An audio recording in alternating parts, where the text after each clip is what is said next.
Welcome back. As you know, I am Eli, the computer guy, here for the Daily Blob, where we say this is the problem with terms of service versus good old-fashioned contracts, right? This is the problem with the syphilitic brains behind big tech and the modern versions of artificial intelligence, where they want everything your company does, everything that you do, to run through their systems and basically be ruled by terms of service. If you do anything just a little bit in a way they don't like, they want to be able to take everything that you have down. Whereas if they do something that you don't like, well, you can hidey-ho go shove it. And I think this is one of the big problems that I see with this modern iteration of artificial intelligence is basically they're building AI,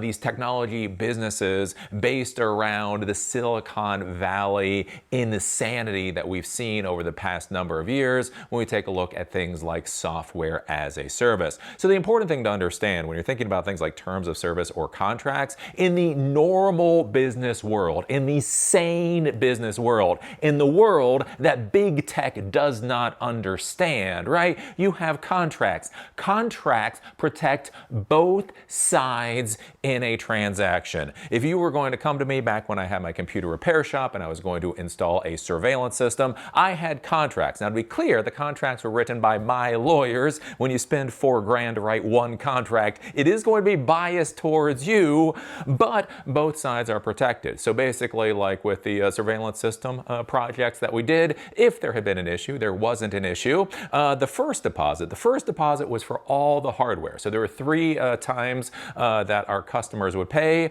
They would do a 50% deposit in order to get the project started. When we actually started installing, they would give us the next 25%. And then when the project was over, they would give us the final 25%. One of the reasons they gave us the 50% upfront is that paid for all of our hardware cost. So if something happened, right? If the customer just never allowed us onto their premises for some reason, if something blew up and we could not finish the project, one of the reasons we took that 50% deposit is because that literally paid for all of the hardware. Per the contract, if the contract could not go forward after the deposit had been made and the product had been purchased, I could literally go over, drop all the hardware on their doorstep and say, hidey-ho, go get effed. But here's the thing, right? That protects both sides. That gives me an out from the contract, right? But it also protects them. They get all the hardware. They get to figure out how to install the hardware, but they get all of the hardware. And that's one of the important things to be thinking about with business contracts, is that they protect both sides of the transaction. It's biased towards whoever actually paid to get the contract written, but it protects both sides so everybody is comfortable with the transaction. What you have to understand, though, about Silicon Valley, right, is they believe that they are superior. They are the techno kings of the universe. You shall bow down before them and beg for the services that you have to pay for. You are agreeing to terms of service. And what you'll notice with all of those terms of service, right, is that there is a whole bunch of obligation towards you and damn near no obligation towards those technology companies, because they do not believe that they have to provide you with any level of trust. Trust me, bro, is literally their business model. And I think this is going to blow up with the AI world. We've already had many problems with this in the software as a service world, but I think this is going to blow up in the AI world because they want their AI to be the core of everything that you do, right? With these API calls, the API calls is where you create software or you buy software off the shelf that can connect to their systems. The API allows your internal software to communicate with their systems, to do the artificial intelligence processing. So they want you to do the AI processing for when customers come to your business and are looking for information. They want to be used for the AI processing for email communications, to pull out relevant things that are going on. They want the processing to find fraud and everything else. They want their systems to be the brains of your entire operation. And here's the thing, little boy, little girl. If you walk a little bit too far left or you walk a little bit too far right, they feel that they have the right to rip away access to their services. And to understand, we start talking about AI with these AI API services and the integrations that they're talking about, they feel they have the right to shut down your operation at any moment because they feel you've violated the terms of service. If it comes out that they made a mistake, they don't owe you a dime.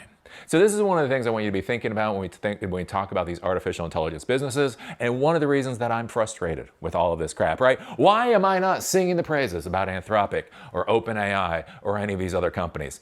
The reason is because if you're going to be a real technology professional, if you're actually going to make decisions that matter, that other people will depend upon, you start looking at what actually is being created, what is actually being provided to you for money, and it becomes ever so concerning. That comes up now with OpenAI is banned from using Claude AI just before GPT-5 launch. Here's why. This is coming from Mint. This originally came from Wired. You have to pay to get into Wired. Mint gives it to us for free. I don't really understand how copyright works in the modern world anymore. It's like, oh, I don't have a Bloomberg subscription. That's okay. I'll just go to Yahoo News, where they'll tell me exactly what Bloomberg said. Anyways, it's the modern world. So we take a look at this. Basically, OpenAI was using Claude AI for testing purposes and that type of thing. And Anthropic, who runs Claude, decided, no, we don't like that. You do not get access to our API anymore. And this is something that should make your ass pucker, right? If you're 18 years old, you're like, oh, Eli's being melodramatic again.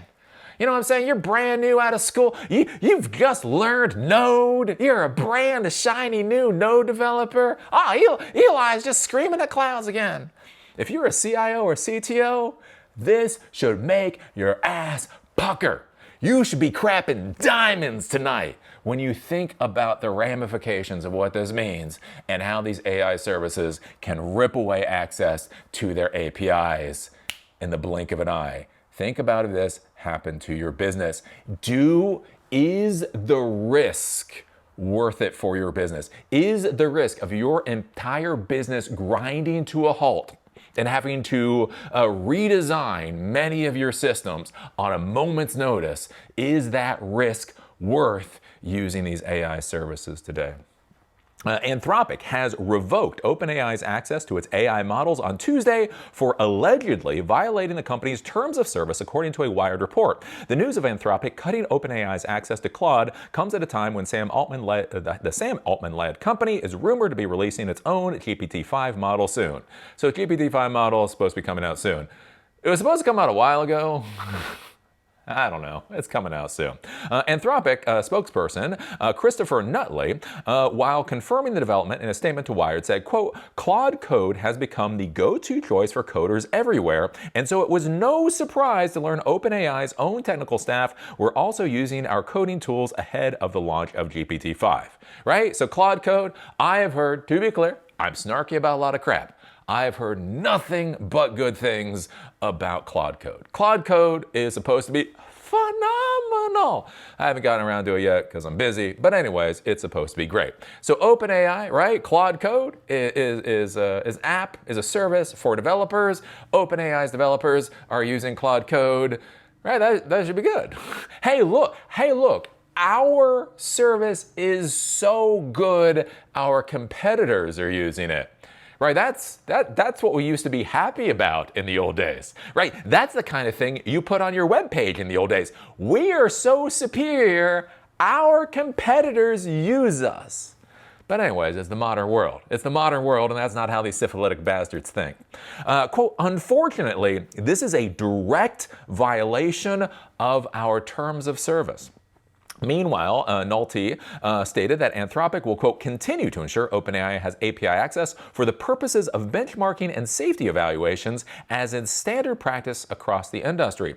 OpenAI was reportedly plugging Claude into its own internal tools using special developer access APIs instead of the chat interface, which allowed the ChatGPT maker to run tests to evaluate the rival AI model's capability on tasks like coding and creative writing. OpenAI was also able to check how Claude responded to safety-related prompts in categories like CSAM, self-harm, and defamation. So OpenAI was using the API for Anthropic to see how Claude responded to these things, right, as they're creating the product. Does our product, how does our product compare to what is coming out of Anthropic? All right. The result from these tests reportedly helped OpenAI compare the behavior of its own models under similar conditions and make adjustments as needed. Anthropic's commercial terms of service state that customers are not allowed to use its AI models to, quote, build a competing product or service, including to train competing AI models to resell the service. And one of the things I want you to be thinking about here, you're like, well, Eli, this is about OpenAI. Man, this is just a drama fest between OpenAI and Anthropic. This don't got nothing to do with me. But think about this. Build a competing product or service. One of the things I discuss a lot in my classes, hopefully we're going to be having classes again. Hopefully silicondojo.com is coming back in the real world just as soon as I move to a place that has a real population that gives a shit about technology classes. I'm very excited. Anyways, that's coming up. But one of the things I talk about with AI is to be thinking about how you build your platform, how you design your architecture. That basically your architecture should not be code API call. Like that's not architecture. That's how to use Python in an API call, right? Talking about things like using multiple LLMs. That's one of the interesting concepts that IBM has really been pushing over the past year. The idea of your LLM flow, the concept that you would actually use 5 or more LLMs or any of these models, multimodal, reason, whatever, that you'd actually use 5 or more of those in order to complete a query, right? So maybe you have a model that's very good with turning human language into formatted, formatted output or whatever, right? And then from that, maybe something that's really good at understanding what that output is, to understand what systems should be queried in order to get a response to that output. And then something else maybe brings all that data together into like one ball. And then the next one does a really good job of turning that into some kind of text or something that's very easy for you to use, right? The idea is that you're using multiple models in order to complete one specific task. And one of the things that I argue when we start talking about architecture is things to be considering is like caching systems, right? Why?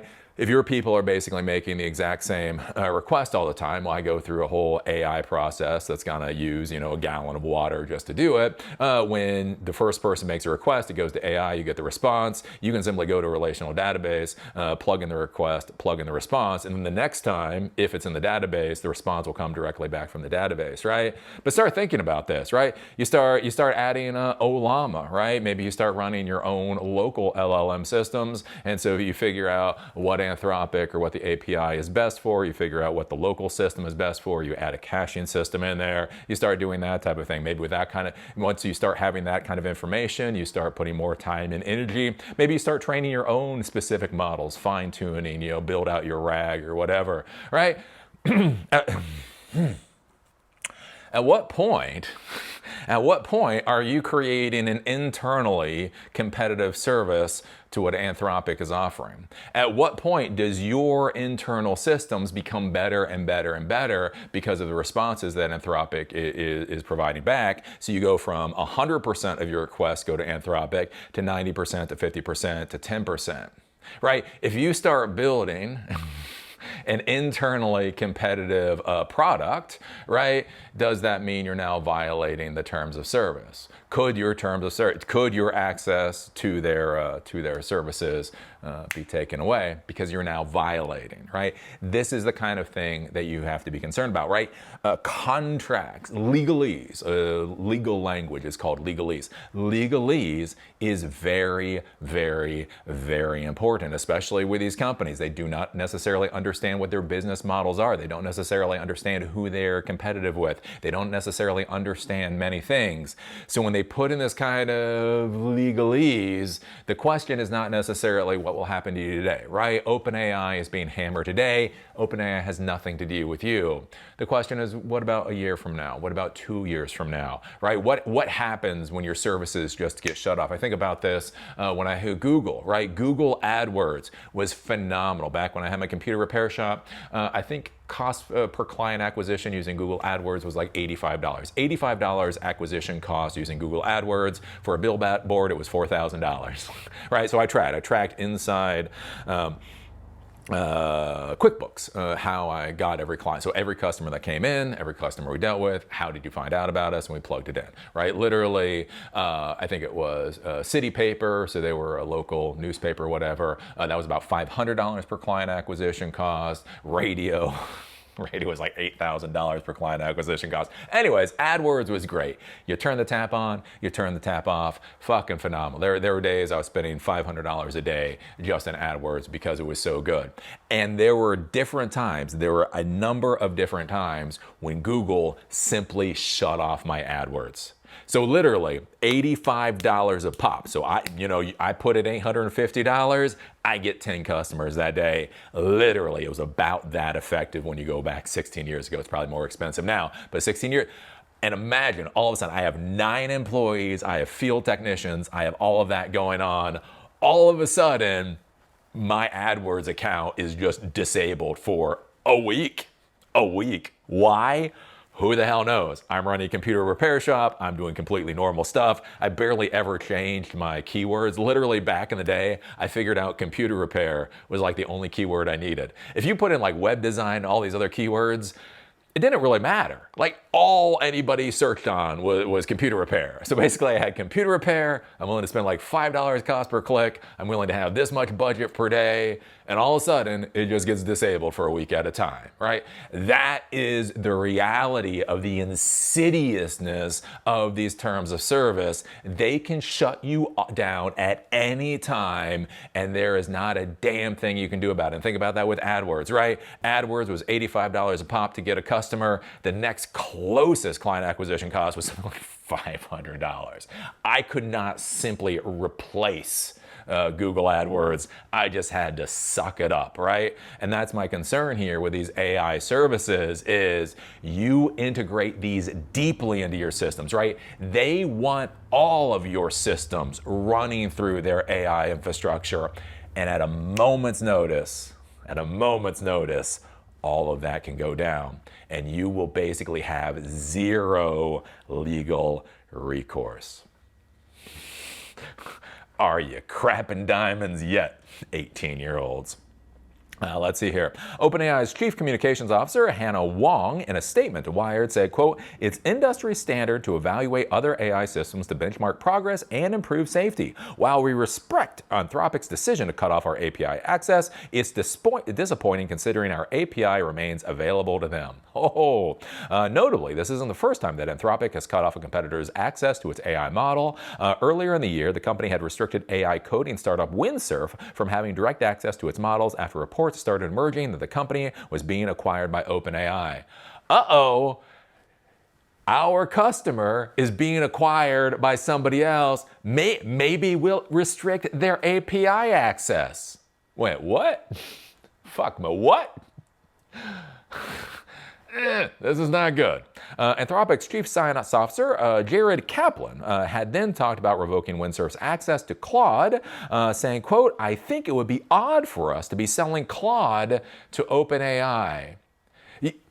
You mean, to be clear, Anthropic thinks it would be odd to be selling a service on the open market. to whoever wishes to purchase the service. To be clear, Anthropic's chief science officer, Jared Kaplan, believes he has the right to state who should or should not have access to this API that we're all told is more dangerous than a nuclear weapon. That we're all told that if you do not have access to these systems, you will be a slave. You will be a pleb in the modern world. The only way you will be a full citizen in the future is by having access to these AI services. But Jared Kaplan says he has the right to say who should be a full citizen in the modern world and who. I mean, it would be kind of funny. It would be kind of funny if they have access to our services.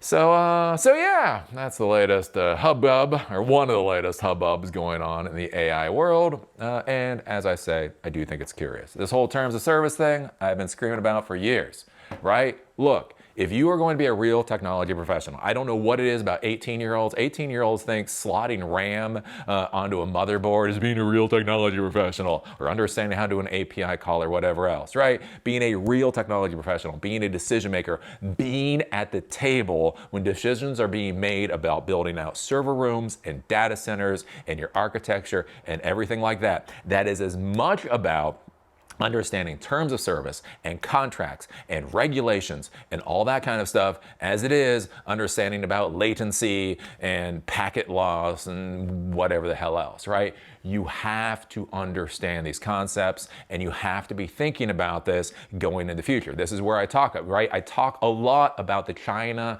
versus US AI stack. And oh my God, I get so many tears and I get so many snot bubbles about why is Eli the computer guy being a CCP shill?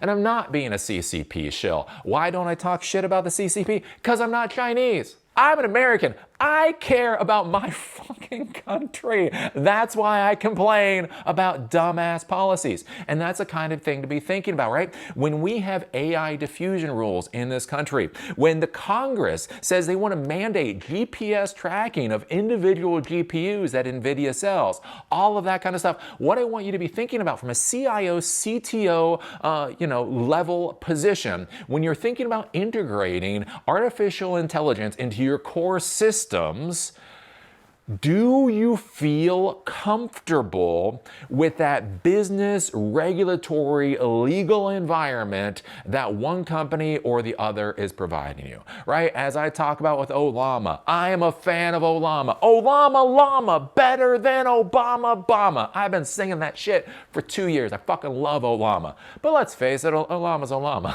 Right?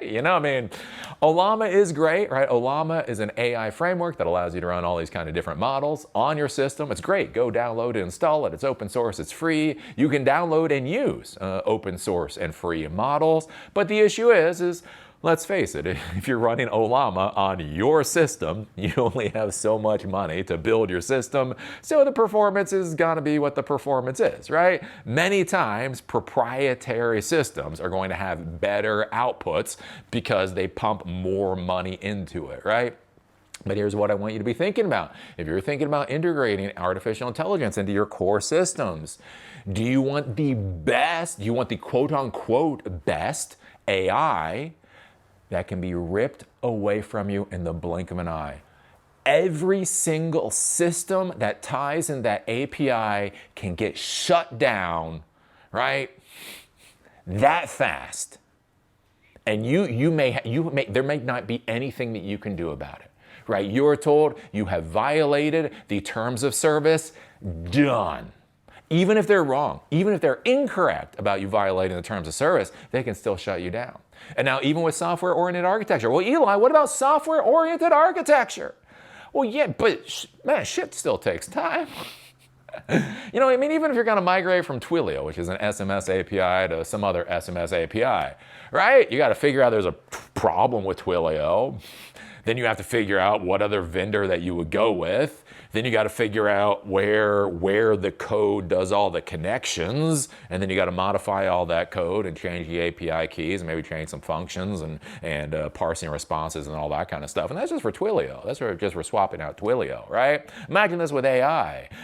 Imagine how many API calls, imagine how many functions you're going to have. And one of the things to think about with these returns from the API is different AI provides different returns. They use different words, they use slightly different formatting, that type of thing. So when you parse the return, you may have to modify simply how that return is parsed and verify that it works. So that fast, your access to their systems go the hell away.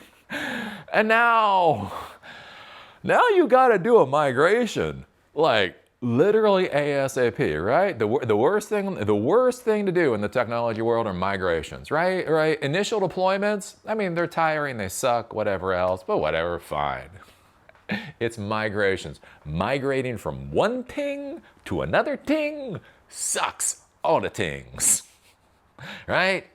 So anyways, it's something to sit there and consider. So Anthropic ripped away OpenAI's access to their particular API because they violated their terms of service. When you look at the terms of service that they appear to violate, it does appear that if you try to create your own internal competition to their service, that might be a violation of their terms of service. So basically, if you have an IT director that's actually worth something, like if you have an IT director that doesn't have blue hair, if you have an IT director that, comes in the morning and is tired, right? Remember when being in IT, all they gave you was coffee. They didn't give you avocado salads. They didn't give you espresso bars. They didn't give you nap pods. You want a nap? Oh, little geek, you tired because you worked 100 hours this week? Well, coffee pot's over there. Here's the thing. We looked at it. A pot of coffee costs us about 25 cents. A nap pod costs about $2,000. You're getting yet another cup of coffee. Anyways, you've got to be thinking about this of, do you want to be integrating these into your systems? Is it better to go with Ollama? As I've said, is it better to go with the Chinese tech stack because you're not going to have to worry about so many of the legal or the terms of service and that type of thing. So anyways, there you go. There is something to ponder and to think about.